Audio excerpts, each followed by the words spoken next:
And I think just making sure, like when you said, people said to everyone, no, you can't run, is it a 4-minute mile? Yes. You can't run a 4-minute mile, you can't run a 4-minute mile, then people think that you can't run a 4-minute mile and they're not going to try. And so I think with recovery, when people are saying, you can recover, and being positive and being surrounded by positive messages, then people can.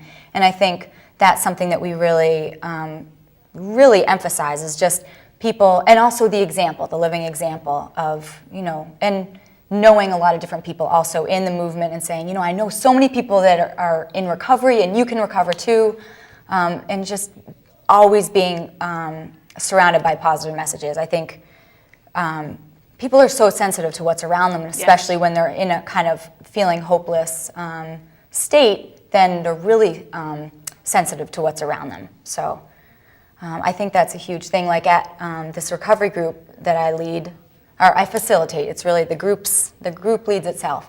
But I just love how everyone is always focusing on recovery. No one's like talking about weaknesses or even really illness. I mean, we're really talking about what we can do to be well, what we can do to find meaning in our lives, what we can do to support each other, and that is such a healing environment. So it's the Recovery is Real group, and we lead it on Tuesdays at 3:30 to 5. Oh, cool. But it's a great group. And So. what, can you tell what? Jamaica Plain? Yes, 284 Amory Street Yeah. in the At Bay Cove the- Human Services. Yep. So you can come. Anyone can come as long as they're in recovery. Excellent, So. excellent. No, and it's very powerful, if they have parental support groups, they have surviving cancer Yeah. support groups, they have GLBT, gay, lesbian, bisexual, Yeah. and transgendered support groups, they have buying a house support group. I never could have bought my home without being part of, I went to a great seminar in Alston Brighton that it was like, this is what you do first, this is what you do next, this is what you do next. Yeah. And it was just really positive because it can be an overwhelming process. But when people break it down for you, then you can feel Definitely. like, okay, I can move forward in this. And I would like to talk about the role that peer support's had in my recovery. Great. It's really been vital. I remember going to the certified peer specialist training that the Transformation Center runs and just not really feeling connected to myself. I guess I had a lot of fear, a lot of negative self-talk, and my self-image wasn't all that great. However, by learning about what other people do to be well, and to really get strength from my peers, and when they shared with me the obstacles that they've overcame, and it just was inspiring.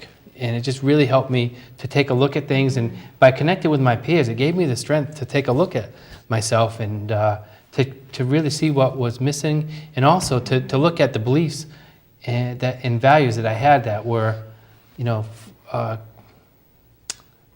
look at my belief system, I guess, to figure out, what do I really believe about myself? What are false beliefs, and what are things that just, that the strengths that I have. And by being able to focus on these strengths and to be able to face my fears and to be able to combat negative self-talk, it really was an empowering experience to come together with my peers. And by connecting with them, it really helped me connect with myself and go after what I wanted in life. And now I got Maria Carlson as my fiance. I mean, geez, what could be better than that? Recovery's real. Whoa, it's very enthusiastic, very enthusiastic. But it's true, you do need that. You need to be able to see, like, wow, that can be possible. When we had a young adult come in and he talked about his recovery, and he talked about he had a girlfriend and he had a job. It was like at a local store, and he was a manager. And almost every young adult filled out, it was, like, wow, it was really inspirational. And I, at that point, was kind of young in my career and didn't realize the power of lived experience. Like, and they were like, Kim, did you hear what he said? And I was like, well, I think I've mentioned that. But to hear from him, who had been there, done that, who had, lived with a disability, with a psychiatric disability, and moved beyond it, and was able to have a life and be able to really talk about how he moved through, it made a huge difference for the young adults. Yeah, We never know what's going to inspire hope. Yeah. And I really have been inspired by hearing people's recovery stories, and when I hear what they've gone and what they've overcome, it's like, hey, they can do it, I can do it too, and it just it can be healing, and it's just been a fantastic way to empower people. Absolutely. Yeah. Do you have some examples you'd like to share around people that you may have influenced along the way, people who have shared with you? Definitely. I'm not going to probably say anyone in particular. Right. But I think one of the most powerful things is hearing some individuals say, I don't feel ashamed to have a mental illness anymore. Like, there's nothing to be ashamed of. There's nothing, to be ashamed of, and there's a lot of strength in it. I can help other people because of the struggles I've been through. Another thing is just people being able to support each other. I think seeing a lot of that, like especially in the recovery group, that people can really support each other. And I think that's another thing that I'm really passionate about in my job, is helping people connect with each other, helping people connect with the community, because I'm kind of only one support, and hopefully I'm a skillful support to people.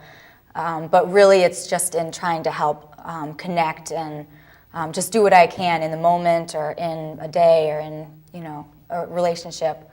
So I guess those are the things I can think about right now. Yeah, and I've been to that group that Maria talks about, and I've seen the people in that group share their successes. Like, one of the greatest things I thought was this one woman who Maria supports on the PAC team, is getting piano lessons from another person.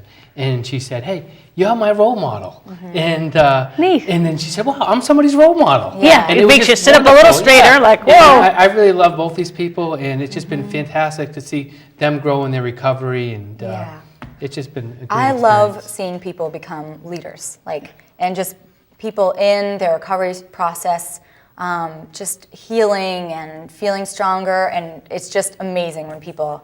That's probably my favorite thing, is seeing people become leaders and then help other people, and just kind of this whole inspiring, thing to grow. And Absolutely. And I've also seen people, as a result of hearing someone's recovery story, to go out and become a certified peer specialist, and then to get work in the field. And it's just been wonderful to see someone go after what they want and then get it. Right, and to be able to be part of that process. Here on Employment for All, we believe that everyone can be successful with the right supports, and it's helping that person determine, well, what supports do they need, and how can we connect them? Like connecting someone up to, do you think you should do an informational interview? Talk with this person about the job. Or have you thought about piano lessons? And developing that skill, people develop a real confidence, like, wow, now I can do that. And it's really great to be part of that process. And it's also great to break it down into like small steps. Yes. And it doesn't seem so overwhelming or daunting. It's like, okay, what are the skills that I need? What are the supports that I need? What are the resources that I got to develop? And how can I get these things? So it makes it more doable. Absolutely. definitely. And to be a coach for someone, because a lot of people, isolation is a big problem among people with lived Definitely. experience. So connecting them up to a community where they feel someone cares, and that they have resources and they have supports that they can reach out That's, to. I think, one of the biggest things, is just having people feel a part of a community, or just having people around them that care and believe in them. And I already said that, but I really believe it. It's okay, it bears saying again. It's very important. But it's Exactly. important to think of how you do that with people. And let's talk about work. Work is such an essential Yes. part of recovery. And there are even some therapists who, young adults or even older adults will tell me, well, my therapist doesn't think I'm ready to work. And I just kind of cringe because, Yeah. I believe in employment for all. Definitely. Almost as enthusiastically as you say recovery. I believe in employment for all. But Kevin, you just got to get this going, Employment for all. All right. Very good, very good.